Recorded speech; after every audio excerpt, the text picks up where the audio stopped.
Straight away, doggy. Salt up.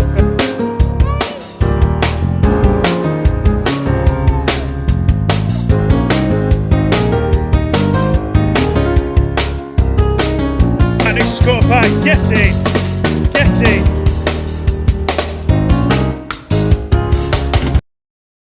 Right, hello, welcome to Fishing Squad. So we're at part 2 now for the Novices Guide to Sea Fishing.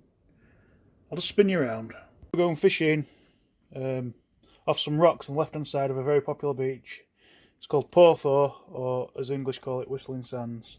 So I know that it's a shallow, kelpy spot that we're going to be fishing off. We're going to be fishing off the left hand side off the rocks, left hand side, onto sand, coming across kelp beds. So what method are we going to use? We're going to spin with single lures. So we've got Dexter wedge. These are some of the lures that I think I showed you the other night. I've got a couple extra that I've bought, and a couple extra I've just come across in my box. But you want all this type of stuff. You want Dexter wedges, like a jig type lures, anything like that. I mean, the rod we're using is a 1 to 3 ounce spinning rod, but it will cast 20 grams plus quite comfortably. I've also bought a couple of these today from the tackle shop. You want stuff with plenty of silver fleck on them if you like. It's no good using mackerel feathers down there today. You could probably get away with it, but you're just risking losing gear. I've also found in my box a jig head with a jelly worm on. We'll try that as well if we're struggling. I've got a Fox, I think it's a Fox Rage 10 gram shad type thing. I've had a good upcup on that and it got off. It was a decent sized pollock. Got some old spinners here. I've got some more spinners over here, some bits and bobs. You know, a jelly sand eel. But basically, we're going to keep it simple, like I say. If you go on holiday for like a week or something, you want a good half a dozen of this type of thing, really. Keep it simple. I've got my snap clips here, just in case we lose any tackle. I'll have one on main line, obviously, then there's some spare in case we lose any rigs. But that'll enable us to quickly change lures. If we decide we're going to use something different, if we decide metal isn't working, we'll go on to plastic. I prefer to use metal. Pair of scissors. Then you want something to take the hooks out of the fish's mouth. I just happen to have some forceps here that I use for pike fishing, they'll be alright. You'll probably able to use your fingers anyway for worst case scenario. And just in case we do get something decent, I like to carry a small set of scales. That's as complicated as it needs to be. You don't need the scales necessarily. So yeah, that's it. Something else I'll just spin you back to be a bit mindful of, and I will mention it a few times. Just keep an eye out wind and weather, the local wind and weather. The spot we're going to faces northwesterly. There's a southwest wind blowing between 18 to 22 mile an hour. It's fairly fresh. It does pick up a bit of swell on a beach when it's facing northwesterly for southwest wind blows. Obviously the west bit does slightly catch it, if you like, which I'm hoping will make the fishing better, to be fair. We might do 3 bits of spinning on here on this video. We're going to show you with lures today. There'll be a bit of lures on another mark in the morning. Maybe we might touch some mackerel feathers tomorrow morning as well. Then we'll see how it goes. It'll be 2 to 3 separate sessions. We're also about going down to a cove tonight. I might take a rod down there. We'll see anyway. You just have to bear with us. It's not very. I haven't planned anything. We're just adapting to weather conditions, like you'd have to do if you're away with your family or whatever. Like I'm going onto the beach today with Nick and kids. They're going to be messing about on the beach. Kids will be in water. I'm going to go around to the left, have a few casts with lures, see if we can pick up some fish. It's about this Novices fishing guide. It's about like pretty much aimed at like a holiday fisherman sort of thing. Someone that wants to just dip their feet in, have a go, and has to adapt it to like the family holiday if you like. Other bit of kit that you're going to need for part 3, which I didn't mention in the video the other night, is you're going to need a rod rest of some description, a tripod possibly. You know, you can pick them up for about less than 20 quid. It's just when we do the beach fishing with bait in part 3. So that's just something extra that I forgot to mention in part 1. So yeah, we'll talk more about that in part 3 anyway. But it's just something I thought I'd mention. Anyway, enough at chit chat. I'm gonna have a coffee and then get down to Mark. I don't think quite explain what I meant about weather. Don't take any risk with the weather. You know, if it looks too rough, don't fish. It's not, you know. You don't want to be risking things like your life for no apparent reason. Also, another good tip is if you're fishing somewhere where there's a harbour wall, or a pier, or a well-fished rock mark, just take note what everybody else does. If they're fishing it, and tide turns and they start retreating, even if it looks safe, do what they do, copy them, or have a chat with them first. That's a good pointer. What else? But do check the weather. You know, if it don't look safe, like I say, don't take any risks. It's vitally important, that bit. Generally, if you're fishing off a beach, it's relatively safe most of the time, but you can get cut off on some beaches. It's worth doing a recce of a place sometimes before, seeing how far the tide comes up at high tide. Take note of the tide times before you go as well. That's another point. But do a recce the day before you go. If you're fishing off a beach, just go down with kids. If you're having a get it down beach, however, just take note of how far the tide comes in, how far the tide goes out, and then you can see where you can and can't fish at states of tide. So they're the sort of little points that I'd suggest to you. But other than that, just check the weather and check the tide and be safe. Head on side of caution at all times. So yeah, we'll see you at the mark. Yeah, I'm just walking round from the beach to the right. They left Nick and kids on the beach. So just walking round to the mark now on the little coastal path that we've got here. You have to be careful on this path sometimes as well. Especially if we've had a bit of rain. It can be very, very dangerous. This is like the old path, the new path's further up. As you can see, it's been a bit of coastal erosion and stuff. Someone out there on a paddleboard. Welcome to Fishing Squad, pal. Right. So you might have to bear with me with some of the camera footage today. I've brought two mounts. I've got the tripod. I've also got the thing that goes around your neck. Sea's ebbing. First impressions are that there's not going to be as much swell as I actually hoped. Let's just have a look off here. Right. We'll start on here. This is where me and Mark did some lure fishing, grass fishing the other week. Did alright off here as well. So we'll start on here and we'll take it from there. It's too windy to use tripod. I don't know what the sound's going to come out like on this video, guys. Just tackling up now. And get a line off it reel. It's a little same rod that I mentioned on camera on part one. So I'm going to thread it through all your eyes on your rings. Put my rod together. I'm going to thread the line through the rings. We've got a really strong wind, but I'm thinking it's got more southerly in it today than west. So, to be fair, the beach looks relatively calm. So, I'm going to put quite a sized lure on them, one of them 28 gram ones that I've just shown you earlier on in the video. Yeah, we're going to have to be a bit careful here. It's definitely not a tripod day, this. One box.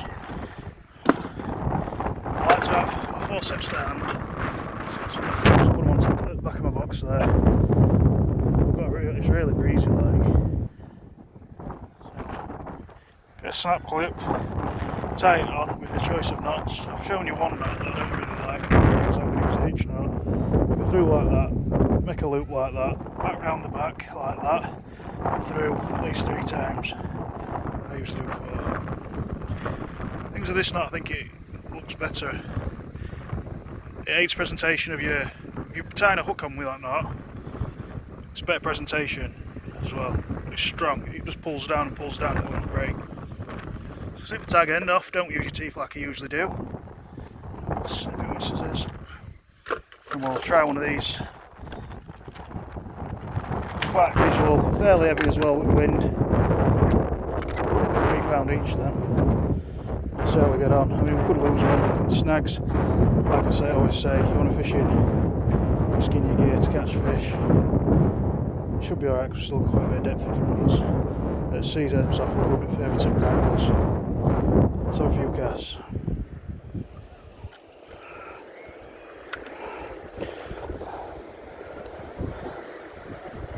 With wind, it's wrapped round rod, but it'll be alright. Right, we're sorted. Just check your drag. Don't have it too tight, have it tight enough that if you do get something decent, it can take a bit of line off. Make sure your rod's in line, where the spigot is, check your rings, make sure they're all in line and true. And we're going to try and get as close to the water's edge as we can. It's quite an high platform, this, to be fair. Actually, there's a bit of a rock showing there because the sea's gone out, so we're going to get as close to the sea as we can, but obviously not as low down as we can by the looks of it. It is what it is, I'm afraid. Just be careful. If the rocks are wet, you've got to be careful. These rocks are very jagged, you do get a good grip on even with trainers. So, first cast, it's very windy.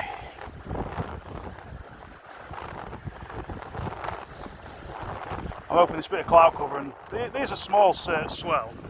It's nothing like what I thought it was going to be like. I'm hoping that it makes the pollock quite active in this clear water. Got good conditions for spinning in really today. Good thing about having fishing with a lure rod and that is it's not too heavy to carry when you go to these places. I think we've got some weed. We'll suck some weed on first cast.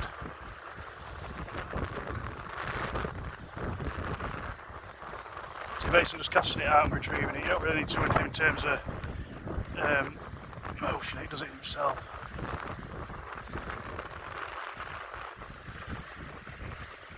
Keep your rod tipped down to the water. You can lift and draw and wind your slack line if you want. But obviously with it being a shallow place, you don't really want it to sink too much. You'll end up in a snag. You let it sink a bit, that's why I'm fishing with a 28 gram lure rather than a set of mackerel feathers. It obviously sinks slower than what a set of mackerel feathers will do with a 2 or 3 ounce weight on. And there's only one hook really on it that's going to get scored rather than 3 or 4. Let's see if we can just stand a bit close to the water.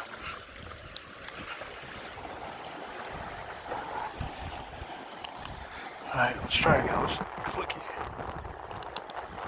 Right. Just adjusted you then, guys, a little bit. Let's have a cast.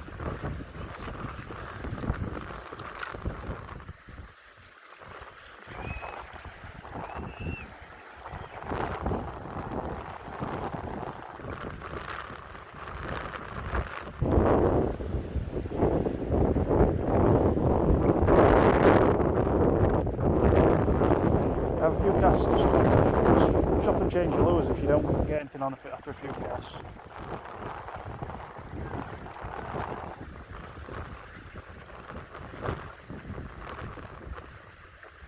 So when you get it close into rocks, like shallow waters, you need to wind a bit quicker.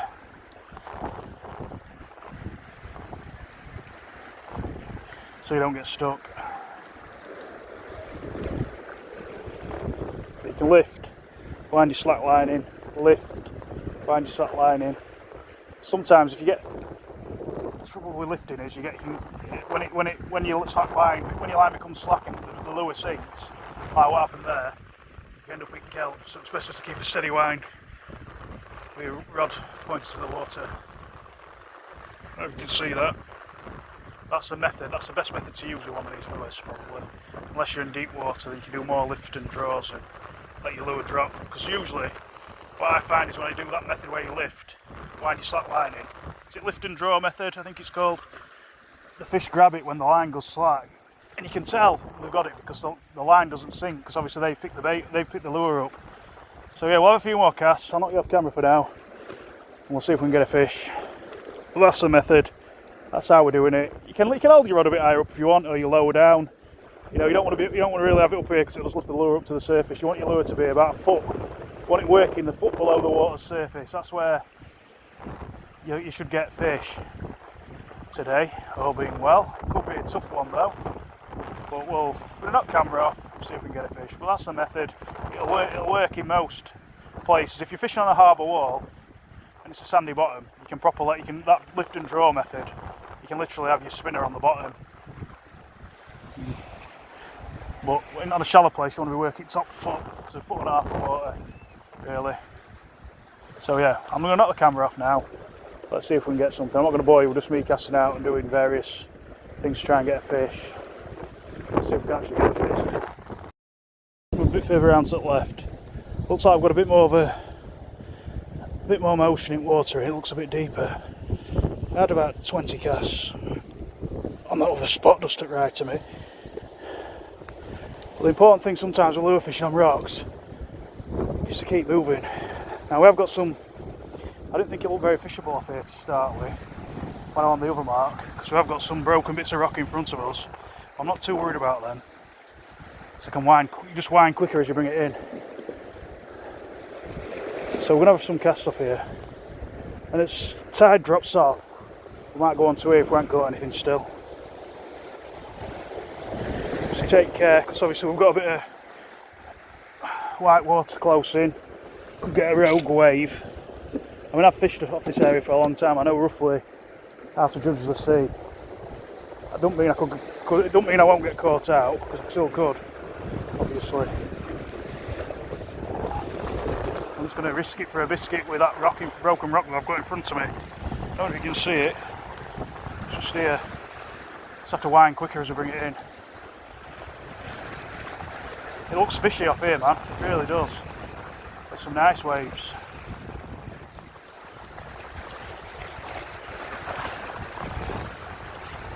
I might risk it for a biscuit and go onto them. Oh, I'm stuck, I think. I pulled it out. That's a good thing about using treble hooks. You can pull it through. Sometimes you get away with it like that. I'm going to have to wind fast now to get over this. See if we can stand a bit to the left. Get in here where it's a bit clearer. Wind's very strong, as you can hear, I'm sure. I'm not bothered about getting wet feet.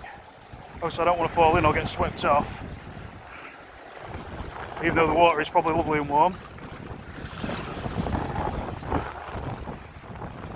You can tell it just feels deeper here. You can just tell. It's a bit more tide. I think this rock here, at one point out where rod tip, I think that deflects a bit of the swell. Must do. Just want a pollock to pick our lure up.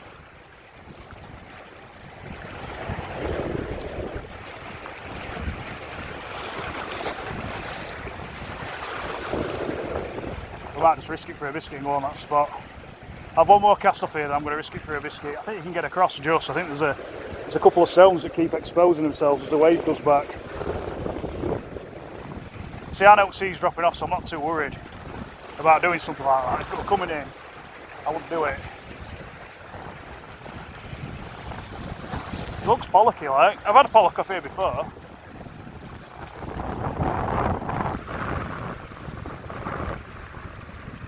Thought I had a bang then.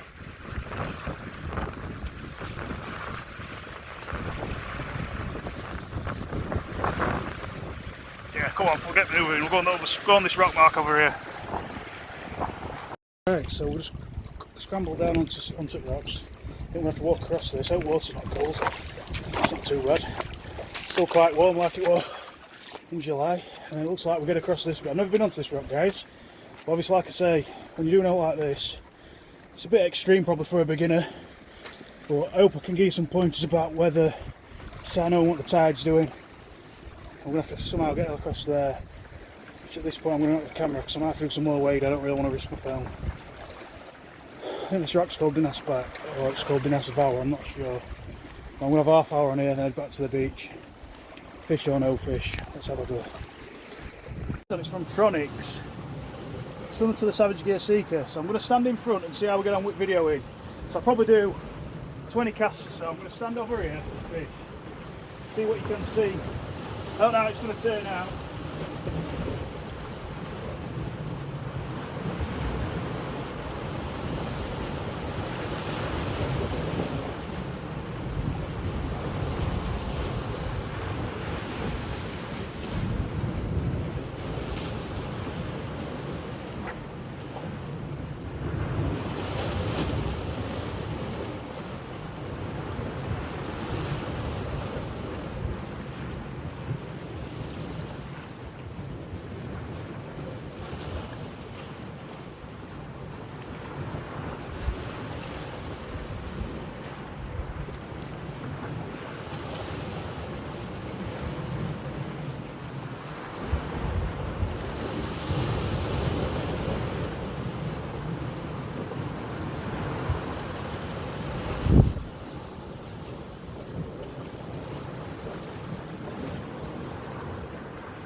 One thing I've noticed is we've got this, like I said, we've got a strong wind blowing from the left hand side. It's southwesterly.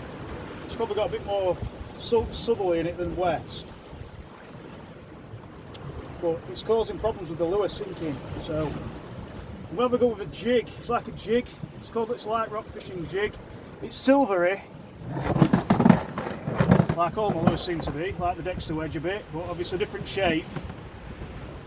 If you watched our videos from Bridlington the other day, we caught mackerel on one of these.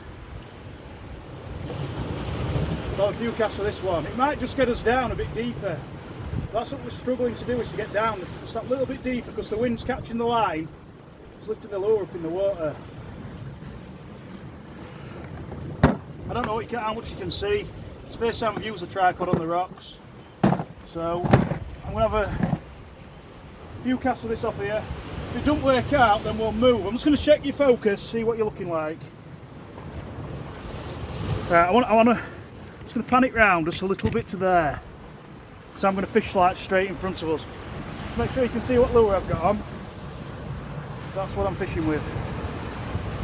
Alright. I might even pan you around a bit more than that, to be fair. It's right there. Right, I'm just going to extend one up legs. So we're not a proper filming crew, are we really? Me on my bill. Right, so that's what you're going to see. We're just going to raise you up a bit. I'm going to stand on here, I think. Yeah, I'll have a good stand on here. See if anything gets better. See if anything shows up.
Novices part 2 is starting with a blank. So, not to worry. I'll just bring you off at Mount now. Yeah, it's starting with a blank. Got 30 minutes of the footage there, like I'll have to edit some of that. But, as you can see, water's nice and warm, it's like being abroad.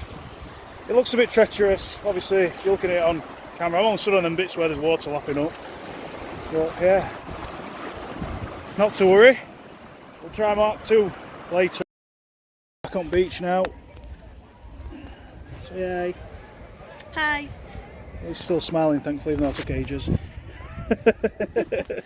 Well, that's what I'm saying. You can fit a little session like that with our family on beach, but obviously you can't spend too long down there. But it does get, on some days you will catch. Today I didn't. I thought I would do actually.